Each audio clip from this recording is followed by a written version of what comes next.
মানে কে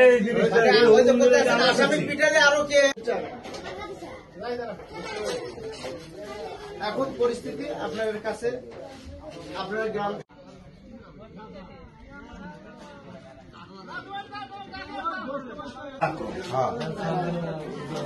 হ্যাঁ হ্যাঁ আপনার এটা ঠিক আছে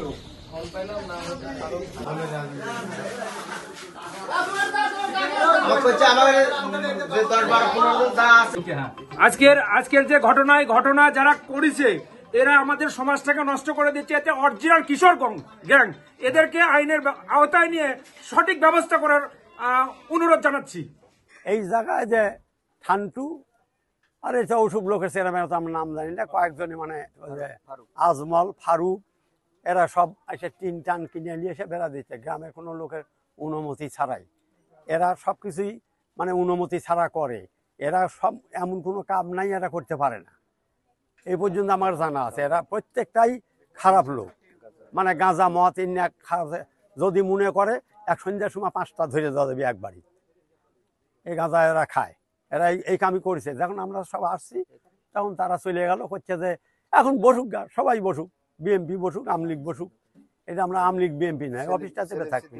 তারপরে এখন শুনুন, আমরা তো ভাত খেতে লাগছিল, পরে শুনি যে আমরা দৌড়াদৌড়িকে আসছি, দেখি যে সেলিম সিদ্দিক বাজার দেওয়ার মতো লোক তো এই দুজনই, আর তার পিছনে সব আছে। সেলিম সিদ্দিক বাজার দিচ্ছে, আগে মারতে গেছে, মারিছে। হ্যাঁ মারিছে, ও জায়গা পায়ে দাগ দেখলেন, এটাও করেছে তারা। তারা এমন কোনো কাম না পারে না করতে।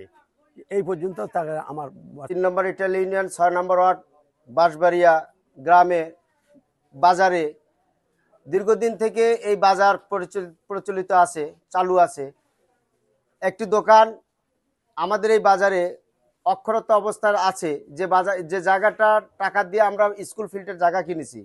আমরা এই জায়গাটা এখনো যে মালিক সে এই গ্রামে না থাকার কারণে মাঝে মধ্যে বাইরে থাকে, সে ব্যবসা বাণিজ্য না করার কারণে জায়গাটা ফাঁকা রয়েছে। এই ফাঁকাটাই আমরা গ্রামের মানুষ বিভিন্ন সময় বিভিন্নভাবে খোলা ময়দানে ব্যবহার করি, করবা করে।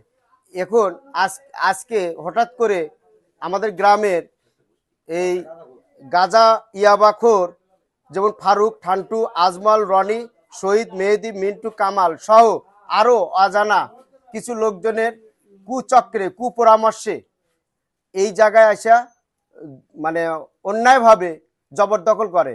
তো আমরা গ্রামের লোকজন এটা জানতে পারার পর আমরা যারা গ্রাম পরিচালনা করি আমরা এটা কখনো মানে নিতে পারি না। কারণ গ্রামের যে যার সম্পত্তি হোক, কেউ এককভাবে জবরদখল করবে, এটা অন্যায়। এই অন্যায় করতে আমরা দিব না। বিধায় আমরা গ্রামের লোকজনের আলোচনা সাপেক্ষে এই বাজারের সেক্রেটারি জনাব মোহাম্মদ সিদ্দিকুর রহমান, ফটিক সহ মাহবুর সকলকে উপস্থিতি আমরা আসার পর আমরা এসে এখানে বাধা সৃষ্টি করি।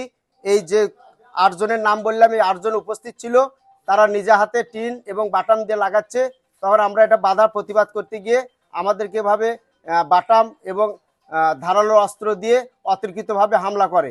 হামলায় আমার হাত কেটে যায়, আমার রক্তপাত হয়েছে এবং সিদ্দিকে ধাক্কা দিছে। আরও যারা ছান্দাছান্দি করতেছিল তাদেরকেও ধাক্কাধাক্কি করার পর এখানে একটা বিশৃঙ্খলার সৃষ্টি হয়।